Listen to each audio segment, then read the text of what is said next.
శివాజీ గారు,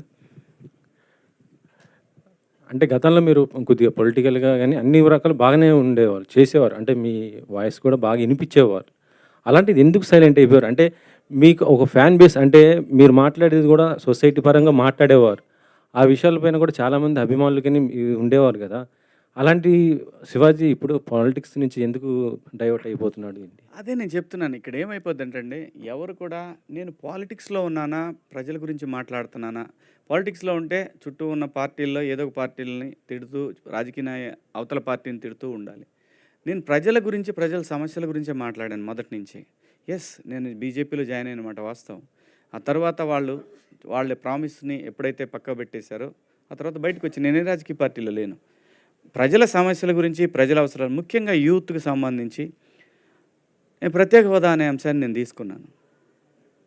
దానికి లీడర్‌షిప్పు చాలా అవసరం. లీడర్సు కరెక్ట్‌గా ఉంటే నిజంగా సింపుల్‌గా చెప్పాలంటే ఈ రోజున మనకి రావాల్సినటువంటి ఏదైతే ఇన్‌ఫ్రాస్ట్రక్చర్ ఉందో అది మొత్తం ఆ సొమ్మంతా ఈ తరానికి చెందాల్సినటువంటి ఇన్‌ఫ్రాస్ట్రక్చర్ ఏదైతే ఉందో అది ఎనీథింగ్ ఇన్‌ఫ్రాస్ట్రక్చర్ అంటే వాటర్ కావచ్చు, అంటే క్లీన్ వాటర్ కావచ్చు, హెల్త్ కేర్ కావచ్చు, లేదు రోడ్స్ కావచ్చు, మనకు రావాల్సిన క్లీన్ పవర్ కావచ్చు, ఎవ్రీథింగ్ ప్రజలకి సంబంధించిన ఏదైతే ఇన్‌ఫ్రాస్ట్రక్చర్ ఆస్తి మొత్తం కూడా రాజకీయ నాయకుల జేబుల్లోకి వెళ్తూ ఉంది.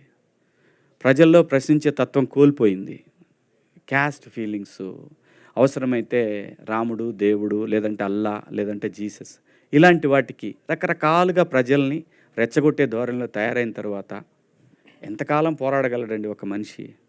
వాడికి ఒక ఫ్యామిలీ ఉంటుంది. 10 సంవత్సరాల పాటు ప్రయత్నం చేశాను. అలాని ఇప్పుడు వదిలేశాను కాదు, నెవర్. ప్రజల గొంతుకగా మాత్రం ఎప్పుడు ఉంటాడు శివాజీ. కానీ నా ప్రొఫెషన్ మాత్రం నన్ను నటుడిగా నిలబెట్టి నా గొంతుక 10 మందికి తెలియటానికి కారణమైన సినిమా మాత్రం ఇక నుంచి చేయాలని ఫిక్స్ అయ్యాను. సో ఆ సందర్భంలోనే బిగ్ బాస్ వస్తే ఒప్పుకున్నాను, ఈ వెబ్ సిరీస్ చేశాను, ఇంకో సినిమా కూడా ఒప్పుకున్నాను. వాళ్ళు డబ్బులు వేసినా చెబుదాంలే ఆగా. అంటే ఇప్పుడు పొలిటికల్‌గా చూసుకుంటే పవన్ కళ్యాణ్ గారు కూడా బాగానే చేస్తున్నారు కదా! అలాంటి ఆయనకి ఇప్పుడు అంటే మీరు కూడా కలిసి అట్లా చేయొచ్చు కదా! ఇప్పుడు ఎందుకు ఒంటరి అవుతున్నారని అనుకుంటున్నారు? పొలిటికల్ క్వశ్చన్స్ వద్దు, ఇదే లాస్ట్ నేను చెప్తాను. నేను ఒకే ఆన్సర్లో అందరికీ చెప్తాను. మెగాస్టార్ గారి ఫ్యామిలీకి ఆంధ్రప్రదేశ్ కానీ, తెలంగాణలో కానీ వాళ్ళకున్న ఫ్యాన్ బేసు ఎవరికీ లేదు. అది నిజం. అసలు వాళ్ళకి సీఎం అవ్వాలంటే పెద్ద కష్టమైన పని కూడా కాదు.